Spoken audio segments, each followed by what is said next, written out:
Hello there everyone, it's Carol from the Crafty Emporium again. I want to do another It's the Little Things That Count video today, and I bet you have no idea what it's about. I bet you can't guess in a million Sundays, can you? No, I didn't think you would. I'll give you a clue. Buttons. Oh no, it was too easy a clue really, wasn't it? Anyway, so the other day I talked about the chipboard buttons that you could make, but what about actual buttons? Well, buttons obviously come in I can't speak. Oh dear. In an array of, there you go, in an array of colours, shapes, sizes, and I just want to show you a couple of little things that I do with some of my buttons to get them ready.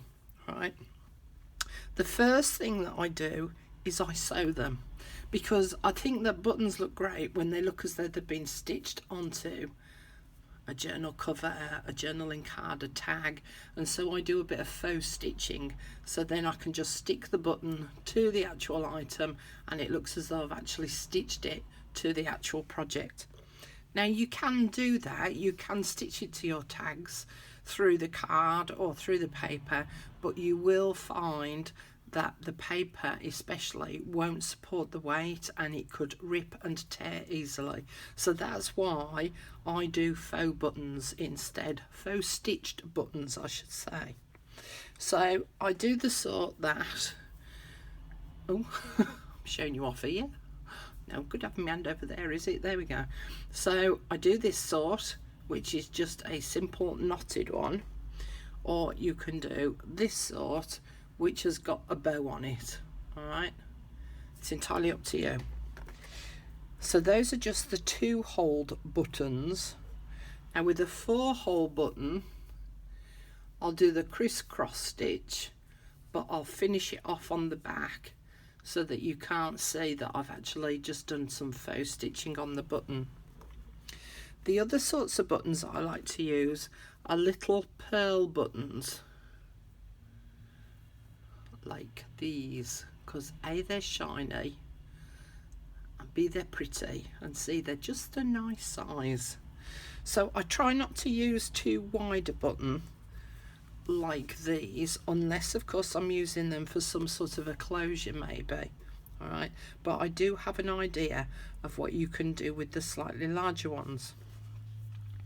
Now just going back to the pearl buttons a moment, the other thing that I like about pearl buttons is that that's the front. The pearlized side is basically the front of the button. But what I like most about them is the back, because the backs of them, in fact let me just do it this way so that you can see maybe a bit better. I just find the backs are really interesting in their texture and in their colours that they've got. So don't forget to always look at the back of your button. I've also got some really teeny tiny, let me just take that out, some really teeny tiny ones. So those are, I think that they're 3mm or 4mm wide buttons, but I have a plan for those. So that's those buttons. But these are your bog standards. So if you go to a charity shop and you see some cardigans with loads and loads of buttons on, or even jewellery, sometimes you can find jewellery with buttons on as well, nab them, cut them up, put them in a little pot, save them for a rainy day. Save it for a rainy day. Catch a falling button, put it in your tub and save it for a rainy day. Hey, you didn't know I could sing, did you? No, neither could I. Okay, so these are my pots that I keep a lot of my buttons and other bits and pieces in. Now these, I have to tell you, another little storage suggestion. I got these from Asda. I've been back since and they haven't got any, but these are they come with the tray. They're little food pots, and they're meant for baby food pots, so that you could make a batch of food up, keep them in the pots, and then you've got several for a few days. So and they came with the tray, which was great because it meant for me that they were stackable, and then I just popped a bit of washi tape on, as you do, to make it a bit pretty. But I separate all my buttons. These were from a necklace. They're only a single hole, but I can attach those as well. Now then, the other sorts of buttons are the ones that you can make yourself with Fimo, and these are ones that I did ages ago. Let me just get a couple out to show you. So I had a little heart punch and I stamped on them. So I got a stamp, inked it up, stamped into the Fimo, and then put them in the oven, and that's how they turned out. So that I've got my own little selection of buttons as well. Got a couple of really big ones, look. Let me show you these. So I really like these. Oh, come on, out you come. So again, I just used a stamp that I'd got, you know, just an ordinary stamp. Inked it up a little bit, stamped it into the Fimo, and that one. Cooked it in the oven. Fancy buttons. What else have I got in here?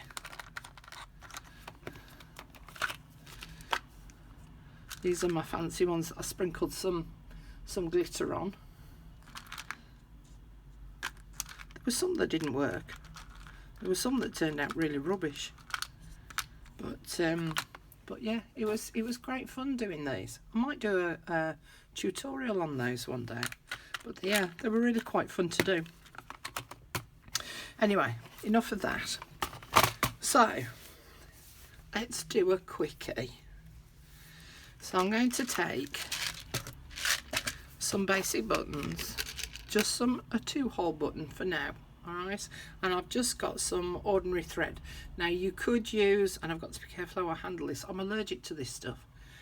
So you could have some string, you could have crochet cotton, you could have whatever that's called, because I've forgotten. In there, alright. And so what I'm going to do is from the front of the button, I'm just going to pop the needle and thread through. And I'm going to leave a tail hanging off here, and then I'm going to bring it from the back through to the front, and then I'm going to pop it through to the back again. So now it looks as though I've got a stitch across here, and then I'm going to bring it back through to the front, and then I'm going to knot it. So I form a loop, and I pop my needle through that loop twice.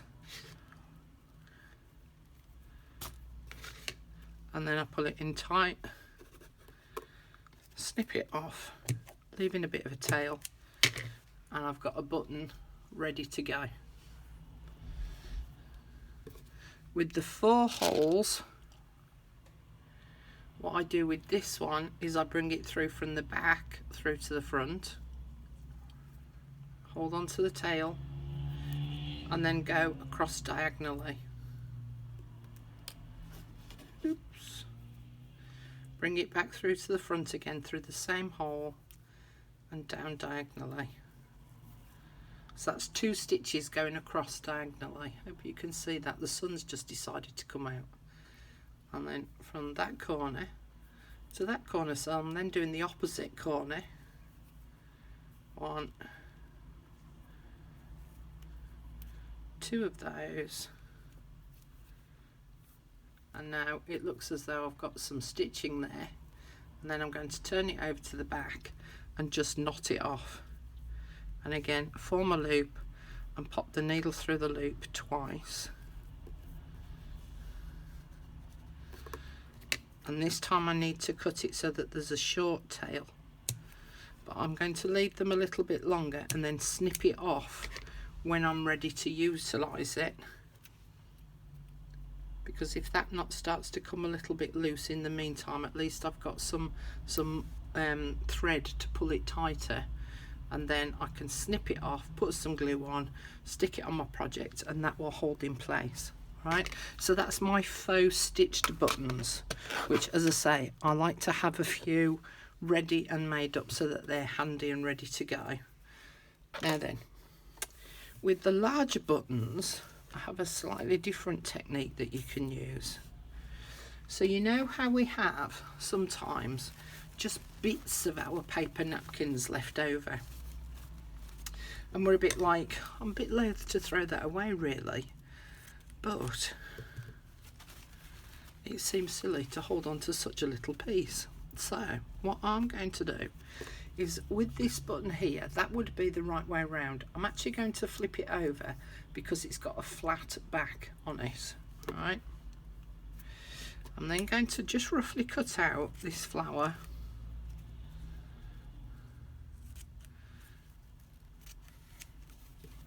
and then I'm going to paint some PVA glue over the top of it. Now, if you want to spend your time sanding your buttons down, you can do. I'm not. Mainly because I'm allergic to the dust that it creates. So let me just sit that down on there a minute. And then I'm just going to sit this napkin on the top. And then the next thing I'm going to do is I'm just going to very carefully just paint around the rim of the button with the glue.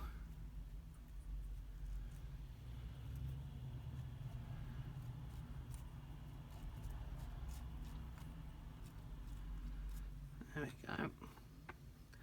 And just fold those edges over. Now, because it's such thin paper, the glue will start to come through where it's maybe doubling over, and you need to be careful because at this point it will start ripping. See how it's just ripped there a little, but if I just do this, because then I can sit that back on, because there's enough glue there to hold it. Okay, so it's a very gentle process, just the same as when we're doing it on our paper. That's just started coming off again, and then I'm going to leave that to dry.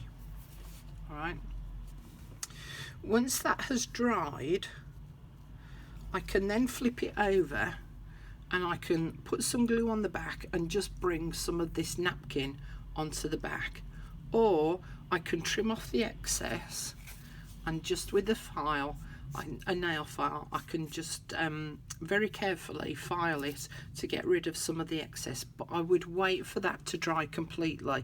So what you could do is you could go through and do a series of buttons like this and wait for them to dry. Then you can file them down or cut them off. But then what I would do is then I would use some clear nail varnish, and I would just paint the top of that with clear nail varnish. The other thing that you can do is you can poke the holes back out. So if I just pop my needle through there, at the moment the glue's still too wet, so the needle's picking up the holes. If I just wiggle my needle about like that for a bit, and you should be able to, you just see the holes in that button now. So now I've got a decorated button. But as I say, I would wait for that to dry, trim off the excess, file it down, paint some clear nail varnish over the top, and then I've got a decorated button rather than a boring button. So the same with this type of button as well. Okay, so it's got the fisheye on the front, but if I turn it over, it's completely flat on the back. So I could actually put a little bit of a napkin on there. Just do it again, and then that one might have dried a little. So I'm just going to cut out a square napkin,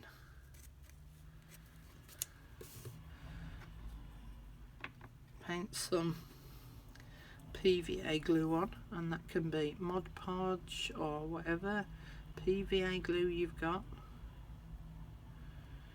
I'm just using my tacky glue. Now then, ooh, do I want the blue or do I want the green? I'm going to go with the green, because that will go more with the country diary thing, won't it, with it being nature. And then I'm going to turn it over, and I'm just going to very carefully, because there's no rim on this one, so I'm going to very carefully paint some PVA glue on the back.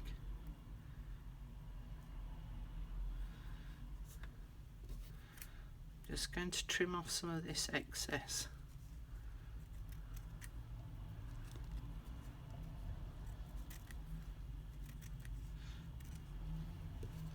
Okay, and then I'm just going to very carefully fold this over.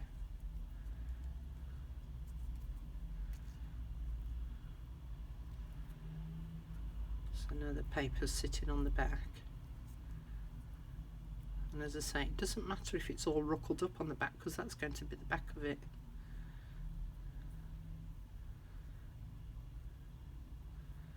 Just twiddling it round like that to just flatten the edges. And then from the back, ooh, come back. I'm just going to poke my hole in there so that I can see where they are, and then turn it back over to the right side, and then just wiggle my needle around to open the hole up so it's the same size as the original button. And there we go. And you see the holes. So I've now got a decorated button. Just get rid of those bits a minute. Let's see if I can just do this. So this one's dried off a little now, so I'm now going to just paint some PVA glue on the back.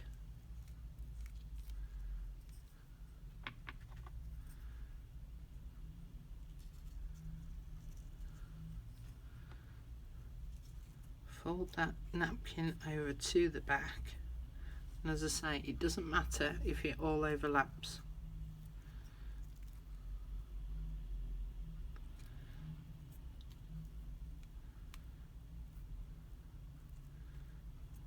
I'll just trim a little bit of that excess off there. There's a big queue of traffic outside my window. I bet they're looking and going, what the hell is she doing? And she's talking to herself. Okay. And I've already poked my holes. Just need to trim a little bit more off there.